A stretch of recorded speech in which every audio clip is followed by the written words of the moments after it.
is the matter?" cried Tom. "Have I said anything to hurt you? Has anyone said anything to hurt you? Oh, don't cry. Pray tell me what it is. I cannot bear to see you so distressed. Mercy on us, I was never so surprised and grieved in all my life." "I wouldn't have told you, Mr. Pinch," said Mary, "if I could have helped it. But your delusion is so absorbing, and it is so necessary that we should be upon our guard, that you should not be compromised. And to that end that you should know by whom I am beset." Tom gazed at her steadfastly and seemed to say, "What else?" But he said not a word.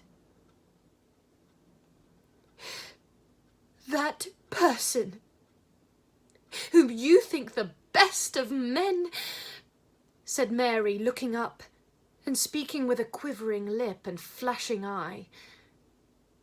"Oh, Lord bless me," muttered Tom, staggering back. "Wait a moment.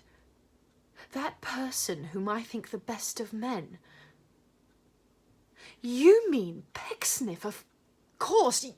Yes, I can see that you mean Pecksniff. Oh, good gracious me, now don't speak without authority. Now, what has he done? If he is not the best of men, then what is he?" "The worst.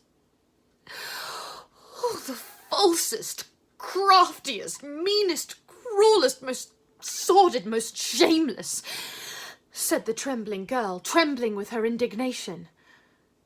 Tom sat down on a seat and clasped his hands. "What is he?" said Mary, "who, receiving me in his house as his guest, his unwilling guest, knowing my history and how defenceless and alone I am, presumes before his daughters to affront me so that if I had a brother but a child who saw it, he would instinctively have helped me?" "Oh, he is a scoundrel," exclaimed Tom. "Whoever he may be, he is a scoundrel." "What is he?" said Mary, "who, when my only friend, a dear and kind one, too, is sunk into a failing state, can crawl about him and use the influence he basely gains for every base and wicked purpose, and not for one, not one that's true and good?" "I say he is a scoundrel," answered Tom. "But what is he? Oh, Mr. Pinch, what is he? Who, thinking he could compass these designs the better if I were his wife, assails me with the coward's argument that if I marry him, Martin, on whom I have brought so much misfortune, shall be restored to something of his former hopes, and if I do not, shall be plunged into deeper ruin.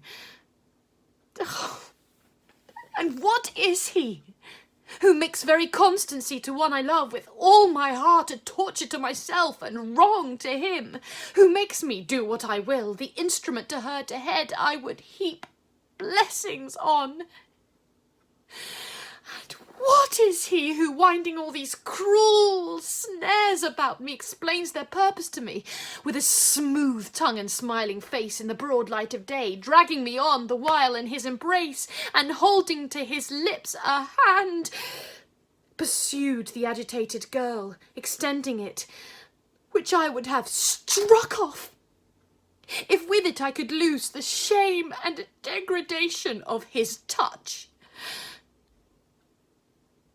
"I say," cried Tom in great excitement, "he is a scoundrel and a villain. I don't care who he is. I say he is a double-dyed and most intolerable villain." Covering her face with her hands again, as if the passion which had sustained her through these disclosures lost itself in an overwhelming sense of shame and grief, she abandoned herself to tears.